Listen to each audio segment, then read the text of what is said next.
Now, close your eyes for a moment. Let me take you back to a gray afternoon in 1945, when our land was bent under the weight of war, failed harvests, and hunger. I will speak to you as someone who lived through those days, sitting beside a small fire made of rice straw, my voice rough and slow, heavy with memory and love for the people we lost. Shall we begin? I remember the smell first. Not the smell of food, no, we hadn't smelled that for weeks, but the smell of smoke and damp earth, of empty pots and burnt rice husks. The sky was the color of ash, and the wind carried whispers of both war and despair. In our village, children no longer laughed. They sat quietly under the bamboo eaves, eyes sunken, bellies swollen, too tired even to cry. My mother used to say, "Even the soil feels hungry now." We had hidden a few handfuls of rice in a clay jar, the last treasure of our family. Each night, she would boil just enough water to make it look like we still had soup. We'd sip that warm water and imagine the taste of rice. Sometimes I thought I could smell it, that faint, ghostly scent of a meal that no longer existed. But when I looked at my mother's face, I realized it was only hope pretending to be real. Outside, the soldiers came and went, French, Japanese, Vietnamese, all wearing uniforms, all carrying guns, none carrying rice. The world had turned into a cruel joke. We were the punchline. But still, we lived another day. Somehow, we always did. Because even when your stomach is empty, the heart refuses to give up so easily. The morning I left the village, the mist was thick and cold. Mother tied a piece of dry cassava around my neck, said it would keep me safe. She whispered, "Go, my son. Maybe out there, there's still rice somewhere." Her voice trembled, not from fear, but from hunger. I walked barefoot, the ground hard and cold under my feet. Along the road, I saw them. Bodies, dozens of them, lying beside the rice fields. A man sitting by the road looked up at me and asked weakly, "Hey boy, is there food in your village?" I shook my head. He smiled, a strange, gentle smile, and said, "Then it's the same everywhere." His eyes closed before I could answer. People said the famine came because the rice was taken by men who wore two kinds of uniforms. The French wanted it for their army, the Japanese wanted it for theirs. And we, the ones who grew the rice, had nothing left to eat. "Why don't they just give us some back?" I once asked an old man in the market. He answered quietly, "Because hunger is also a weapon, my boy." His words stayed with me forever. Along the road, I saw small groups of people digging in the fields, not to plant, but to find roots to eat. They chewed grass, banana trunks, anything that could be swallowed. A mother gave her last handful of rice to her baby. The child lived. She didn't. Some villagers thought maybe the gods were angry. Others said, no, it's men, not gods, who caused this. We tried everything. Some people caught frogs, rats, even insects. Some boiled leather sandals just to chew something. I remember one night in a small town, a group of strangers shared one bowl of thin rice soup. Nobody said a word. But in that silence, I felt something sacred, kindness, even in starvation. When I reached the Red River, I saw boats, Japanese soldiers loading sacks of rice onto ships. Hundreds of tons of rice leaving while millions of us starved. I wanted to scream, but my voice was gone, so I just stood there staring until the ships disappeared down the brown river. That night, I lay under a bridge. The wind was sharp, the stars dim. I thought of my mother and of her fire. If I could survive one more day, maybe I could bring her food. That hope, small as a grain of rice, kept me alive. You know, Hunger changes the way people look at each other. When your stomach has been empty for days, your eyes stop seeing faces. You only see food. I remember standing at the market in Nam Dinh that morning. It wasn't really a market anymore, just a patch of dry ground where people laid out scraps. Old clothes, copper pots, family heirlooms, all exchanged for a single bowl of rice. The air smelled of burnt straw and desperation. A woman, her hair tangled with dust, held out a silk aoyai. Her voice cracked. "Please, just a handful of rice. My child hasn't eaten in 2 days." But the man selling rice shook his head. He wasn't cruel. He was just another hungry man trying to survive. The Japanese army had taken most of the harvest, and what little was left was hoarded by the rich or sold at impossible prices. A bowl of rice now cost a month's work. A kilogram of gold could not feed a family for long. I once traded my father's fishing net, the one he used before he died, for a small bag of rice. That rice saved my life for a week, but the net, it had fed our family for years. It was the moment I realized hunger was more powerful than memory. Sometimes I think about the people who still had rice. They locked their doors at night. You could hear whispers inside, the sound of people eating softly, trying not to let the noise of chewing escape through the walls. Outside, we sat in the dark, listening, pretending we couldn't hear the sound of survival. One evening, a man was caught stealing a handful of rice from a cart. They beat him. I remember his scream, not from pain, but from regret. He didn't steal because he wanted to. He stole because his little girl was dying. The next morning, both of them were gone. Some said they went to the river. Others said they went to a better place. You might ask me, why didn't people help each other? And I'd say, they tried. At first, we shared what little we had, a handful of rice here, a piece of sweet potato there. But as the hunger deepened, kindness became a luxury. Even love was eaten away by survival. Still, there were miracles.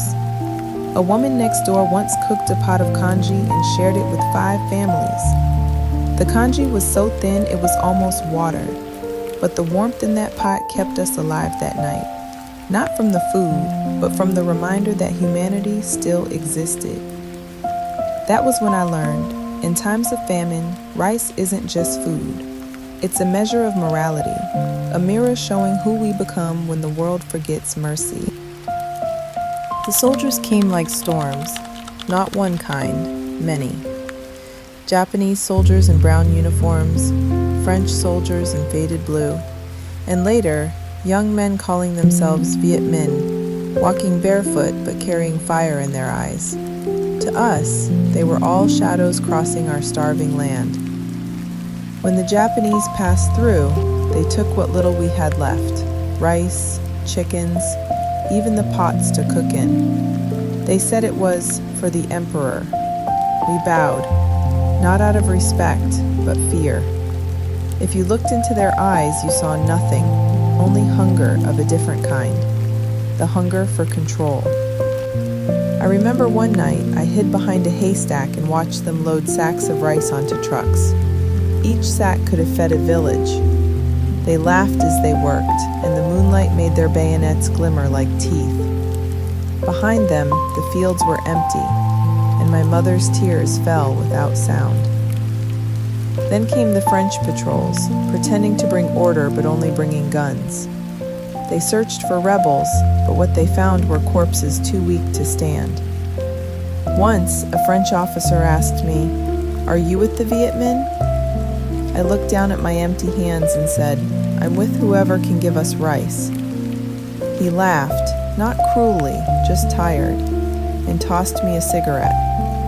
It was the first kindness I'd seen in weeks, even though I didn't smoke. But the strangest were the young men, our own people, who called themselves freedom fighters. They whispered in the night, spoke of a new dawn, of independence, of a land that belonged to its own people. I wanted to believe them, we all did. But when you haven't eaten for days, freedom feels like a dream too far to touch. Still, there was something in their voices, a heat, a conviction, that made the air tremble.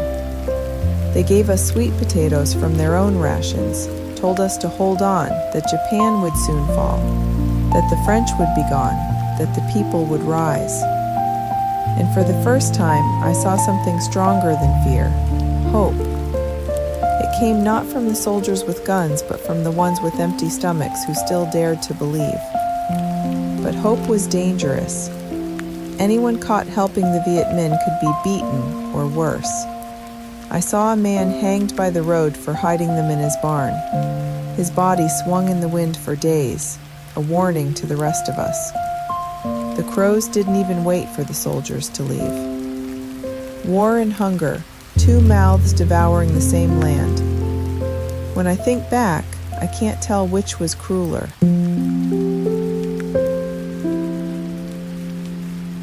The night my mother died, the wind was cruel.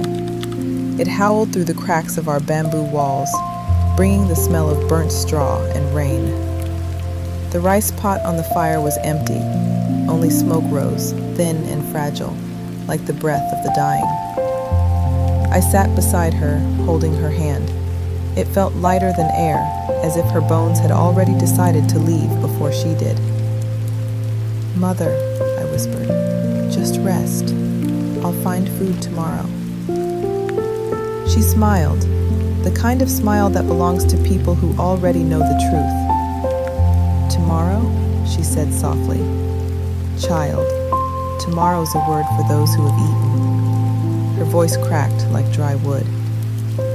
Still, she tried to sit up, reaching for the pot. She stirred the ashes with a stick, searching for warmth that no longer existed. Outside, I could hear dogs barking, not because they saw someone, but because they were starving too. Somewhere far away, a gun fired, and the echo traveled through the night like a ghost. Mother pulled my hand toward the fire. "Keep this fire," she said, "even when I'm gone." I didn't understand. I thought she meant the fire in the hearth. But she meant the other one, the one inside. Her eyes wandered toward the roof, as if she was watching something I couldn't see.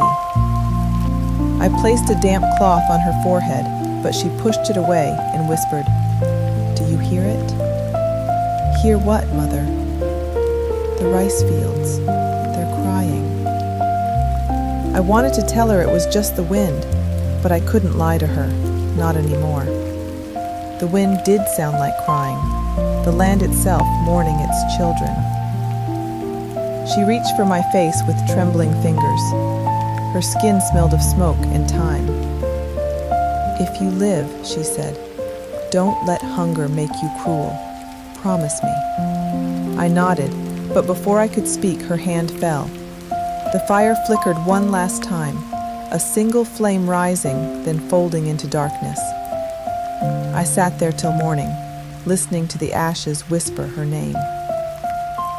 When the first light broke through the roof, I realized the fire had died, but the smell of smoke stayed.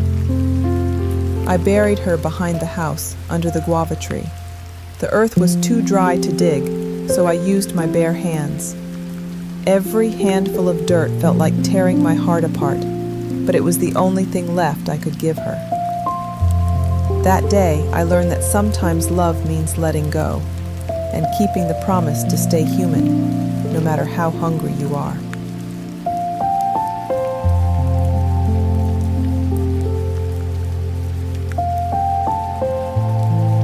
When I finally returned to the village, I almost didn't recognize it. The road that used to be filled with laughter, the sound of children chasing buffaloes, the smell of morning rice, all gone. What remained were shadows and silence. Even the birds had stopped singing. The first thing I noticed was the flies. They moved in clouds, thick and loud, buzzing over what used to be doorways. The second thing was the smell, a mix of rot, smoke, and something human. You never forget that smell. Houses stood open, doors swinging gently in the wind, as if waiting for someone to return. But no one did. I walked past the well. There were bodies inside, men, women, maybe even children. They had jumped in, they said, because it was better than starving slowly. I couldn't cry. Tears had become a luxury too. At the edge of the village, I found old Mrs. Bing's house. She used to make rice cakes during debt. Now, the mats were covered in dust, and her altar was empty. No incense, no offering, just a bowl of cracked porcelain and a photo of her husband smiling in another time. The silence was so thick, I started talking to myself just to hear a voice. "Is anyone still here?" I asked. The wind answered, a long sigh through the broken bamboo walls. Then I saw him, a boy about 10 years old, his body thin as a stick, his eyes too big for his face. He stood by the tree, watching me. I called out, "Hey, are you alone?" He didn't answer. He just looked at me, then at the ground. There was a small bowl beside him. Inside, a handful of ashes. He whispered, "It's my mother. She told me to wait." I felt something inside me break. I wanted to take him in my arms, but he stepped back. People had grown afraid of touch. Hunger had made us strangers, even to kindness. That night, I slept in the empty village, beside the remains of a dying fire. The boy sat nearby, silent. We didn't speak. There was nothing left to say. When morning came, the boy was gone. All that remained was the bowl of ashes and a small piece of cloth with the word hope sewn on it. In her handwriting, perhaps. I took it with me. It was the first thing I'd held in weeks that didn't crumble in my hands. As I left the village, I looked back one last time. Smoke rose from the fields again, not from cooking fires, but from the burning of the dead. The land was quiet, but it wasn't empty. It was waiting. For rain, for rice, for freedom, for life to return.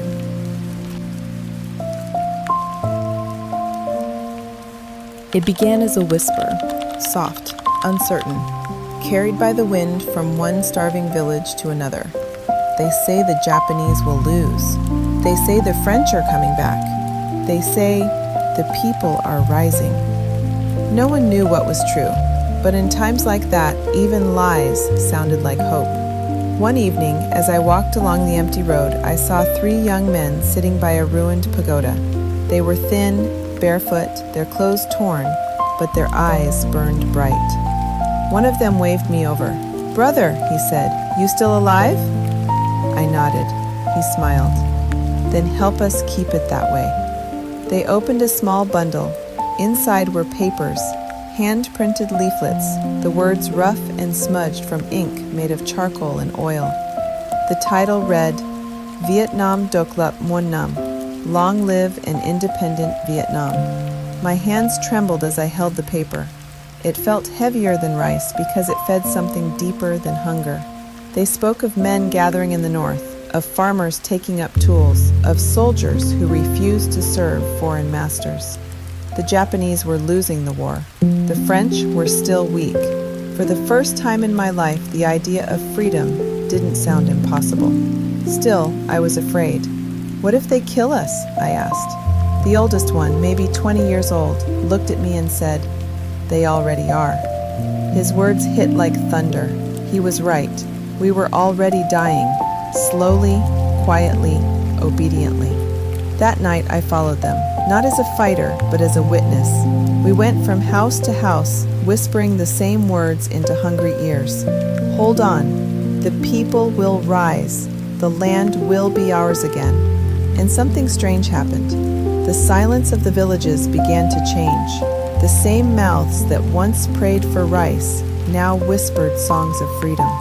Even the children began to hum them, their voices small but alive. I saw an old man take down the French flag from the commune hall. He didn't say anything. He just folded it carefully and replaced it with a red cloth, a piece of his wife's wedding dress. The color looked strange against the gray sky, but it glowed like fire. For the first time since the famine began, the smoke rising from the villages wasn't only for the dead. It was the smoke of people gathering, cooking together, sharing what little they had. Hunger hadn't ended, but fear had begun to die. And in that silence between gunfire and hunger, you could almost hear it, the sound of a new world being born. The night had finally passed. After years swallowed by hunger, war, and despair, the world at last began to breathe again. When I opened my eyes, the first light of dawn spilled through the broken roof of our old shelter. The sun was rising over the rice fields, the same fields that once lay barren with corpses and hunger, now glimmering faintly with dew. For the first time in years, I heard no gunfire, only the sound of roosters crowing and somewhere far away, a child laughing. It was a sound I thought I'd never hear again. People came out from their hiding places, pale, thin, yet smiling. Their clothes torn, but their hearts burning bright. They waved red flags with yellow stars high into the air.